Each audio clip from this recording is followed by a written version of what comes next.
ನಮಸ್ಕಾರ, welcome to ಪಾರು Shivappa vlogs. ನಾನಿವತ್ತು ಕರ್ಜಿಕಾಯಿಯನ್ನು ಮಾಡುವಂತಹ ಸುಲಭ ವಿಧಾನವನ್ನು ತೋರಿಸ್ತಾ ಇದ್ದೀನಿ. ಬನ್ನಿ ಹಾಗಾದರೆ ಕರ್ಜಿಕಾಯಿ ಮಾಡೋದು ಹೇಗೆ ಅಂತ ನೋಡ್ಕೊಂಬರೋಣ. ಮೊದಲನೇದಾಗಿ ನಾನಿಲ್ಲಿ ಒಂದು ದೊಡ್ಡ ಬೌಲಲ್ಲಿ ಮೈದಾ ಹಿಟ್ಟು ತೊಗೊಂಡಿದ್ದೀನಿ. ಹಾಗೆ ಹುರ್ಗಡ್ಲೆ, ಎಳ್ಳು, ಡ್ರೈ ಫ್ರೂಟ್ಸ್, ಸಕ್ಕರೆ, ಹಾಗೆ ಒಂದು ಬೌಲಷ್ಟು ಬೆಲ್ಲನ ತುರಿದಿಟ್ಕೊಂಡಿದ್ದೀನಿ. ಹಾಗೆ ಒಂದು ದೊಡ್ಡದು ದಪ್ಪದು ಕೊಬ್ಬರಿ ತೊಗೊಂಡು ಅದನ್ನು ಕೂಡ ನಾನಿಲ್ಲಿ ತುರಿದು ರೆಡಿ ಮಾಡಿ ಇಟ್ಕೊಂಡಿದ್ದೀನಿ. ಹಾಗೆ ಇದ್ರ ಜೊತೆಗೆ ನಮಗೆ ತುಪ್ಪನೂ ಕೂಡ ಬೇಕಾಗುತ್ತೆ. ಒಂದು ಬೌಲಷ್ಟು ತುಪ್ಪ ತೊಗೊಂಡಿದ್ದೀನಿ. ನೋಡಿಕೊಂಡು ತುಪ್ಪನ ಆ್ಯಡ್ ಮಾಡಿಕೊಂಡ್ರೆ ಆಯಿತು. ಈಗ ಮೊದಲನೇದಾಗಿ ಒಂದು ಬೌಲಷ್ಟು ಎಳ್ಳು ತೊಗೊಂಡು ಅದನ್ನು ನೀಟಾಗಿ ಫ್ರೈ ಮಾಡ್ಕೊತಾ ಇದ್ದೀನಿ. ಎಳ್ಳು ಸ್ವಲ್ಪ ಹೊಂಬಣ್ಣ ಬರೋವರೆಗೆ ನಾವು ಫ್ರೈ ಮಾಡ್ಕೋಬೇಕಾಗುತ್ತೆ. ಹಾಗೆ ಈ ಕರ್ಜಿಕಾಯಿ ಮಾಡೋದಕ್ಕೆ ನಾವು ಏನು ಸ್ಟಫಿಂಗು ಅಂದರೆ ಮೈದಾ ಹಿಟ್ಟು ಒಳಗಡೆ ಹಾಕೋದಕ್ಕೋಸ್ಕರ ಈ ಥರ ಪೌಡರ್ ಮಾಡ್ಕೋತಾ ಇದ್ದೀವಿ ಅಲ್ವಾ, ಇದಕ್ಕೆ ಇಷ್ಟೇ ಮೆಜರ್ಮೆಂಟ್ ಇರಬೇಕು ಆ ಥರ ಏನೂ ಇಲ್ಲ. ನಾವು ಎಷ್ಟು ಬೇಕಾದರೂ ಆ್ಯಡ್ ಮಾಡ್ಕೋಬೋದು. ಬಟ್ ಹುರ್ಗಡ್ಲೆನ ಸ್ವಲ್ಪ ಜಾಸ್ತಿ ಆ್ಯಡ್ ಮಾಡಬಾರ್ದು, ಕಡಿಮೆ ಆ್ಯಡ್ ಮಾಡ್ಕೋಬೇಕು ಅಷ್ಟೇ. ಎಳ್ಳನ್ನು ನೀಟಾಗಿ ಫ್ರೈ ಮಾಡಿಕೊಂಡು ಅದಕ್ಕೆ 1 ಕಪ್ಪಷ್ಟು ನಾನು ಹುರ್ಗಡ್ಲೆ ತೊಗೊಂಡಿದ್ದೆ. ಹುರ್ಗಡ್ಲೆ ಮತ್ತು ಒಂದು 3-4 ಏಲಕ್ಕಿನ ಆ್ಯಡ್ ಮಾಡಿಕೊಂಡು ಇದನ್ನು ರುಬ್ಕೋತಾ ಇದ್ದೀನಿ. ನೋಡ್ತಾ ಇರ್ಬೋದು, ಹುರ್ಗಡ್ಲೆನ ರುಬ್ಕೊಂಡಾಗಿದೆ. ಒಂದು ಸ್ವಲ್ಪ ತರಿಯಾಗಿ ರುಬ್ಕೊಂಡ್ರೆ ಸಾಕು, ತುಂಬ ಫೈನ್ ಪೌಡರ್ ಆಗೋ ಅಗತ್ಯ ಇಲ್ಲ. ಅದೇ ಮಿಕ್ಸಿ ಜಾರಿಗೆ 1 ಬೌಲ್ ಸಕ್ಕರೆನೂ ಕೂಡ ಆ್ಯಡ್ ಮಾಡಿಕೊಂಡು ಪೌಡರ್ ಮಾಡ್ಕೋತಾ ಇದ್ದೀನಿ. ಪೌಡರ್ ಮಾಡ್ಕೊಂಡಿರೋ ಸಕ್ಕರೆನೂ ಕೂಡ ಅದೇ ತಟ್ಟೆಗೆ ಹಾಕಿ ಇಟ್ಕೋತಾ ಇದ್ದೀನಿ. ಈಗ ಇದಕ್ಕೆ 1 ಬೌಲಷ್ಟು ನಾನು ಬೆಲ್ಲವನ್ನು ತುರಿದಿಟ್ಕೊಂಡಿದ್ದೆ, ಅದನ್ನು ಕೂಡ ಆ್ಯಡ್ ಮಾಡ್ಕೋತಾ ಇದ್ದೀನಿ. ಇನ್ ಕೇಸ್ ನೀವು ಕಂಪ್ಲೀಟ್ ಬೆಲ್ಲನೇ ಹಾಕ್ತೀನಿ, ಸಕ್ಕರೆ ಹಾಕಲ್ಲ ಅಂದ್ರೂ ಹಾಕ್ಬೋದು, ಯಾವುದೇ ರೀತಿ ಪ್ರಾಬ್ಲಮ್ ಇಲ್ಲ. ಹಾಗೆ ಇದಕ್ಕೆ ನಾನು ನೀಟಾಗಿ ಚಿಕ್ಕದಾಗಿ ಹೆಚ್ಚಿಟ್ಕೊಂಡಿರೋ ಡ್ರೈ ಫ್ರೂಟ್ಸ್ನ ಆ್ಯಡ್ ಮಾಡಿ ಕೈಯಲ್ಲೇ ಗಂಟಿಲ್ದೇ ಇರೋ ಹಾಗೆ ನೀಟಾಗಿ ಮಿಕ್ಸ್ ಮಾಡ್ಕೊತೀನಿ. ಹಾಗೆ ನಾನು ಇದಕ್ಕೆ ಪಿಸ್ತಾ, ಗೋಡಂಬಿ, ಬಾದಾಮಿ, ಒಣದ್ರಾಕ್ಷಿ ಇಷ್ಟು ಡ್ರೈ ಫ್ರೂಟ್ಸ್ನ ಆ್ಯಡ್ ಮಾಡಿದ್ದೀನಿ.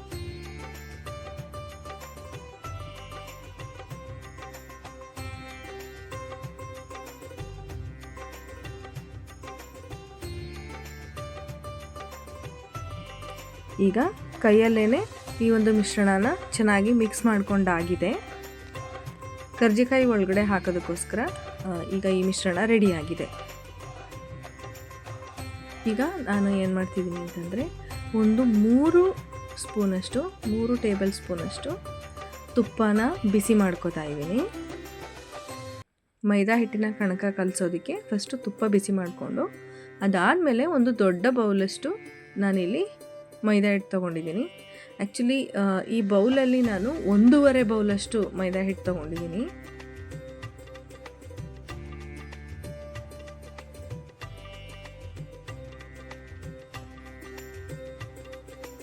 ಫಸ್ಟು ಇದನ್ನು ತುಪ್ಪ ಏನು ನಾನು ಬಿಸಿ ಮಾಡ್ಕೊಂಡಿದ್ದೆ ಅದೇ ಪ್ಯಾನ್ಗೆ ಹಾಕಿ ತುಂಬ ಬಿಸಿ ಇರೋದ್ರಿಂದ ಸ್ವಲ್ಪ ಸ್ಪೂನ್ ತೊಗೊಂಡು ಇದನ್ನು ಮಿಕ್ಸ್ ಮಾಡ್ಕೊತಾ ಇದ್ದೀನಿ. ಇದಕ್ಕೆ ಇನ್ನೊಂದು ಅರ್ಧ ಕಪ್ಪನ್ನು ಕೂಡ ಆ್ಯಡ್ ಮಾಡಿ ನಾನು ಮಿಕ್ಸ್ ಮಾಡ್ಕೊತೀನಿ. ಒಟ್ಟು 1.5 ಬೌಲಷ್ಟು ನಾನಿಲ್ಲಿ ಮೈದಾ ಹಿಟ್ಟನ್ನು ಬಳಸ್ತಾ ಇದ್ದೀನಿ.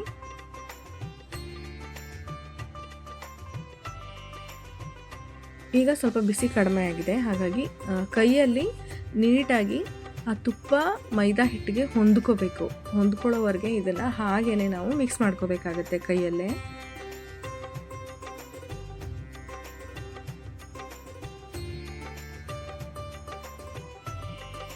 ಚೆನ್ನಾಗಿ ಕೈಯಲ್ಲೇ ಮಿಕ್ಸ್ ಮಾಡ್ಕೊಂಡಾದಮೇಲೆ ನೋಡ್ತಾ ಇರ್ಬೋದು, ಈಗೆಲ್ಲ ಮಿಕ್ಸ್ ಮಾಡ್ಕೊಂಡಾಗಿದೆ. ಮಿಕ್ಸ್ ಮಾಡ್ಕೊಂಡಾದಮೇಲೆ ಇದಕ್ಕೆ ಸ್ವಲ್ಪನೇ, ಒಟ್ಟಿಗೆ ಜಾಸ್ತಿ ನೀರು ಹಾಕೊಳ್ಳೋಂಗಿಲ್ಲ, ಸ್ವಲ್ಪನೇ ನೀರನ್ನ ಸೇರಿಸ್ಕೊಂಡು ಇದನ್ನು ಈಗ ಮಿಕ್ಸ್ ಮಾಡಿಕೊಂಡು ಕಲಸಿ ಇಟ್ಕೋಬೇಕಾಗುತ್ತೆ.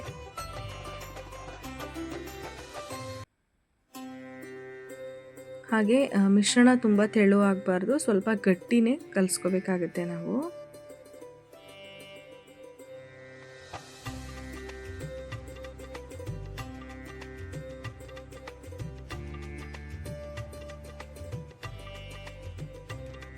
ಚೆನ್ನಾಗಿ ಮಿಕ್ಸ್ ಮಾಡಿಕೊಂಡು ಇನ್ನೇನು ಆಗಿದೆ ಅಂತ ಬಂದಾಗ ಅದಕ್ಕೆ ಲಾಸ್ಟಲ್ಲಿ ಸ್ವಲ್ಪ ಆಯಿಲ್ ಆ್ಯಡ್ ಮಾಡಿಕೊಂಡು ಇದನ್ನು ಚೆನ್ನಾಗಿ ನಾದಿ ಕಲಿಸ್ಕೋಬೇಕಾಗುತ್ತೆ.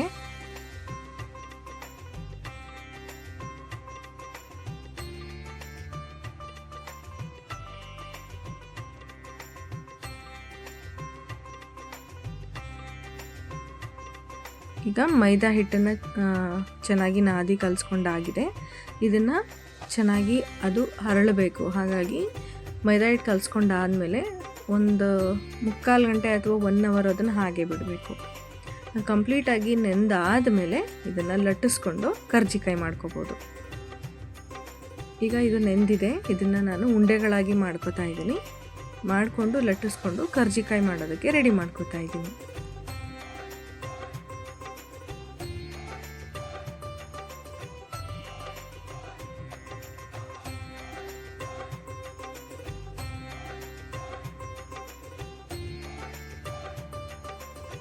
ನಾನು ಲಟ್ಸೋದಕ್ಕೆ ಸ್ವಲ್ಪ ಮಾತ್ರ ಮೈದಾ ಹಿಟ್ಟನ್ನು ಹಾಕ್ಕೊಂಡು ತುಂಬ ಕಡಿಮೆನೇ ಬಳಸಿದ್ದೀನಿ ನಾನಿಲ್ಲಿ. ಮೈದಾ ಹಿಟ್ಟು ಜಾಸ್ತಿ ಹಾಕಿಲ್ಲ. ಹಾಕ್ಕೊಂಡು ಚೆನ್ನಾಗಿ ಲಟ್ಟಿಸ್ಕೊಂಡು ಪೂರಿ ಆಕಾರದಲ್ಲಿ ಲಟ್ಟಿಸ್ಕೊಂಡು ಇದನ್ನು ನಾವು ಕರ್ಜಿಕಾಯಿ ಮಾಡೋದಕ್ಕೆ ಬಳಸ್ತೀವಿ ಅಲ್ವಾ, ಆ ಒಂದು ಪ್ರಾಡಕ್ಟ್ನ ತೊಗೊಂಡು, ಇದು ಸ್ಟೀಲು ಬರುತ್ತೆ, ಪ್ಲಾಸ್ಟಿಕ್ಕು ಬರುತ್ತೆ. ನಮ್ಮ ಮನೇಲಿ ಪ್ಲಾಸ್ಟಿಕ್ ಇತ್ತು, ಹಾಗಾಗಿ ನಾನು ಅದನ್ನೇ ಯೂಸ್ ಮಾಡ್ತಿದ್ದೀನಿ. ಅದರೊಳಗಡೆ ನಾವು ಈ ಒಂದು ಲಟ್ಟಿಸ್ಕೊಂಡಿರುವಂತಹ ಏನು ಪೂರಿ ಇದೆ ಅದನ್ನು ಹಾಕಿ, ಅದರೊಳಗಡೆ ನಾವು ಆಲ್ರೆಡಿ ಏನು ಮಿಕ್ಸಿಂಗ್ ರೆಡಿ ಮಾಡ್ಕೊಂಡಿದ್ವಿ ಅದನ್ನು ಹಾಕಿ ಅದನ್ನು ಪ್ರೆಸ್ ಮಾಡಿ ಎಕ್ಸ್ಟ್ರಾ ಏನು ಬಂದಿರುತ್ತೆ ಅದನ್ನೆಲ್ಲ ರಿಮೂವ್ ಮಾಡ್ಕೋಬೇಕು. ರಿಮೂವ್ ಮಾಡಿಕೊಂಡು ಇದನ್ನು ಓಪನ್ ಮಾಡಿದ್ರೆ ಶೇಪು ತುಂಬ ಚೆನ್ನಾಗಿ ಬರುತ್ತೆ ಕರ್ಜಿಕಾಯಿದು.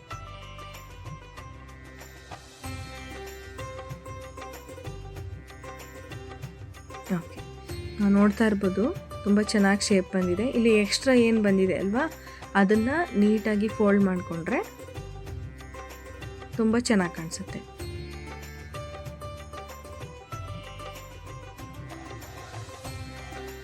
ಓಕೆ, ನೋಡ್ತಾ ಇರ್ಬೋದು ಈಗ ಕರ್ಜಿಕಾಯಿ ರೆಡಿಯಾಗಿದೆ. ಇದನ್ನು ಎಣ್ಣೆಲಿ ಹಾಕಿ ಫ್ರೈ ಮಾಡಿದ್ರೆ ಮುಗೀತು.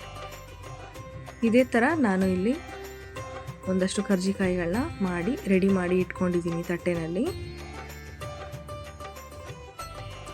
ಇದಾದಮೇಲೆ ಒಂದು ಬಾಣಲೆ ಇಟ್ಟು ಬಾಣಲೆನಲ್ಲಿ ಎಣ್ಣೆ ಕಾಯಕ್ಕೆ ಇಟ್ಟಿದ್ದೆ.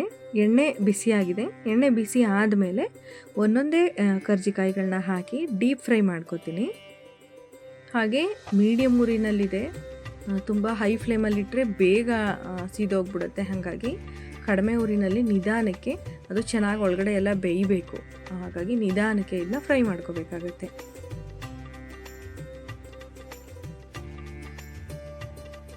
ಆವಾಗವಾಗ ಇದನ್ನು ಉಲ್ಟಾ ಮಾಡಿ ಮಾಡಿ ಬೇಯಿಸ್ಕೋಬೇಕು. ಇಲ್ಲಾಂದರೆ ಒಂದು ಸೈಡ್ ಜಾಸ್ತಿ ಬೇಯುತ್ತೆ, ಇನ್ನೊಂದು ಸೈಡ್ ಬೆಂದಿರಲ್ಲ, ಆ ಥರ ಆಗಿಬಿಡುತ್ತೆ.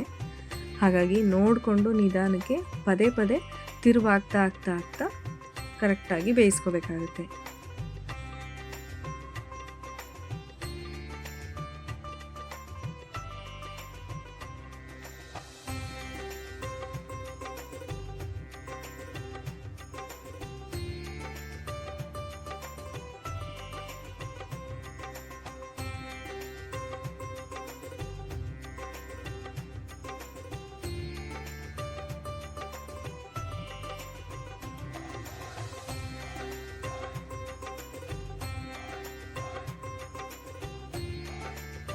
ನೋಡ್ತಾ ಇರ್ಬೋದು ಈಗ ಕಲರ್ ಕೂಡ ಚೇಂಜ್ ಆಗಿದೆ.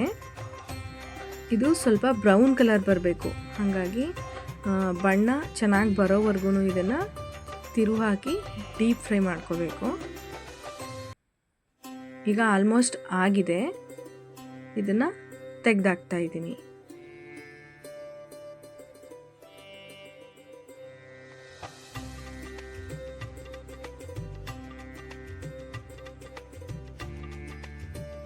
ನೋಡಿದ್ರಲ್ವಾ, ರುಚಿಯಾಗಿರೋ ಕ್ರಿಸ್ಪಿಯಾಗಿರೋ ಟೇಸ್ಟಿಯಾಗಿರೋ ಕರ್ಜಿಕಾಯಿ ರೆಡಿಯಾಗಿದೆ.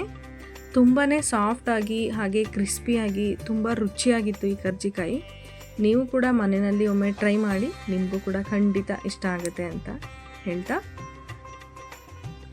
ಇವತ್ತಿನ ಈ ಒಂದು ಕರ್ಜಿಕಾಯಿ ತಯಾರು ಮಾಡುವಂತಹ ವಿಡಿಯೋ ನಿಮಗೆ ಇಷ್ಟ ಆಗಿದೆ ಅಂತ ಭಾವಿಸ್ತಾ ಮತ್ತೆ ಮುಂದಿನ ವಿಡಿಯೋದೊಂದಿಗೆ ಭೇಟಿಯಾಗೋಣ. ಅಲ್ಲಿವರೆಗೆ ನಮಸ್ಕಾರ.